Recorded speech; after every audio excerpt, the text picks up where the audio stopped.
Lucent समान ज्ञान अध्ययन का यह 13वां पाठ है। अगर आप 12वां पाठ, 11वां पाठ, 10वां पाठ नहीं देखे हैं तो चैनल पर जाके प्ले लिस्ट में वीडियो डाल दिया गया है, उसको वो वीडियो देख लीजिएगा। वो सब बहुत महत्वपूर्ण वीडियो है। तो इसमें जो मगध राज्य का उत्कर्ष है, इसमें जो जो इम्पोर्टेंट है वो हाईलाइट कर दिए हैं। तो इसको याद करने का प्रयास करते हैं। तो चलिए स्टार्ट करेंगे। मगध के सबसे प्राचीन वंश के संस्थापक कौन थे? बृहदत्त थे। पूछेगा कि मगध के सबसे प्राचीन जो मगध में शासन था उसके संस्थापक कौन थे? बृहदत्त थे। इसकी राजधानी गिरिवर्ज या राजगिरी थी। राजसंग बृहदत्त का पुत्र था। पूछेगा कि राजसंग किसके पुत्र थे? वो बृहदत्त के पुत्र थे। इसकी राजधानी कहाँ थी? गिरिवर्ज थी। इसके बाद पूछ रहा है कि हर्यक वंश के संस्थापक बिंबिसार मगध की गद्दी पर 544 ईसा पूर्व में बैठा। पूछेगा कि इसके बाद कौन सा वंश आया? सबसे पहले इसके बाद कौन सा वंश आया? हर्यक वंश। हर्यक वंश के संस्थापक कौन थे? बिंबिसार थे। ठीक है, यह गद्दी पर कब बैठे थे? 544 ईसा पूर्व में। और कह रहा है कि बौद्ध ग्रंथ के ये अनुसार थे। वह बौद्ध धर्म का अनुयायी भी था। यह प्रथम भारतीय राजा था। यह प्रश्न पूछता है कि प्रथम भारतीय राजा कौन थे? तो बिंबिसार थे, जिसने प्रशासनिक व्यवस्था पर बल दिया। कह रहा है कि बिंबिसार ने बृहदत्त को हराकर अंग राज्य को मिला लिया। अगर अंग राज्य को किस में मिला लिया था? मगध में।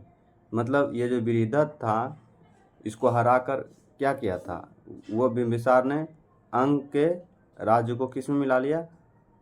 अंग के राज्य को अब मगध में मिला लिया। अब कह रहा है कि बिंबिसार ने राजगिरी का निर्माण कर उसे अपनी राजधानी को बनाया। मतलब कह रहा है कि जो मगध को मिलाया उसके बाद उसकी राजधानी कहाँ बनाया? तो राजगिरी को बनाया। बिंबिसार ने मगध पर करीब 52 वर्षों तक शासन किया। महात्मा बुद्ध की सेवा में बिंबिसार ने राजवेदक वेद जीवक को भेजा। अवंती के राजा प्रघोष जब पांडु रोग से ग्रसित थे उस समय भी बिंबिसार ने जीवक को उसकी सेवा शुरूआतों के लिए भेजा था। अब बिंबिसार ने वैवाहिक संबंध स्थापित कर उसने अपने साम्राज्य का विस्तार किया। इसने कौशल नरेश प्रसन्नजीत की बहन महाकौशला से, विशाली की चेटक की पुत्री चेलेना से और मगध देश आधुनिक पंजाब की राजकुमारी क्षेमों से शादी की। पूछेगा कि बिंबिसार ने जो अपने क्षेत्र का विस्तार जो किया था किस रूप में किया था? उन्होंने वैवाहिक रूप। बिंबिसार की हत्या उसके पुत्र अजातशत्रु ने कर दी और वह 493 ईसा पूर्व में मगध की गद्दी पर बैठा। उसके पुत्र अजातशत्रु ने किया था। उसका नाम कुनिक था। वह प्रारंभ में जैन धर्म के अनुयायी थे। पूछेगा कि अजातशत्रु किस धर्म के अनुयायी थे? तो यह जैन धर्म के अनुयायी थे। अजातशत्रु ने 32 वर्षों तक मगध पर शासन किया। अजातशत्रु के सुयोग्य मंत्री का नाम बरस्कार या वरस्कार था। इसी की सहायता से अजातशत्रु ने वैशाली पर विजय प्राप्त की।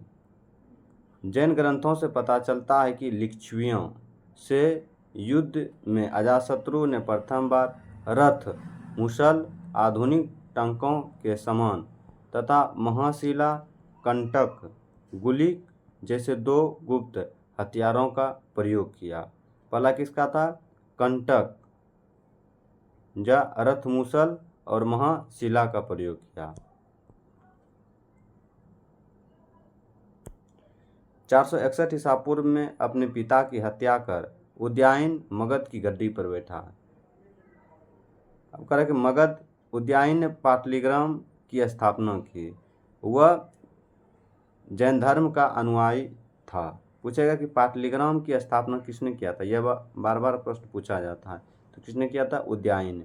हर्यक वंश का अंतिम राजा उदयन का पुत्र नागदशक था। नागदशक को उसके अमात्य शिशु नाग ने 442 ईसा पूर्व में अपदस्थ करके मगध पर शिशुनाग वंश की स्थापना किया। शिशुनाग ने अपनी राजधानी पाटलिपुत्र से हटाकर वैशाली स्थापित किया।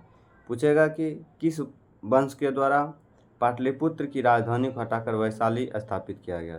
किस वंश था? तो यह शिशुनाग वंश था। और किसने किया था? शिशुनाग ने किया था।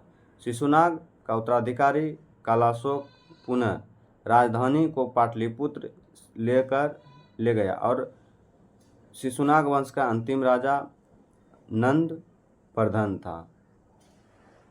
मतलब शिशुनाग का जो अगला उत्तराधिकारी हुआ, उन्होंने फिर अपनी राजधानी को हटा के कहाँ लेके चल गया? पाटलिपुत्र लेके चल गया। और इसका अंतिम शासक कौन था? नंदीवर्मन। नंद वंश का संस्थापक महापद्म नंद था। अंतिम शासक धनानंद था। यह सिकंदर के समकालीन थे। इसने चंद्रगुप्त मौर्य ने युद्ध में पराजित किया और मगध पर एक नए वंश मौर्य वंश की स्थापना की।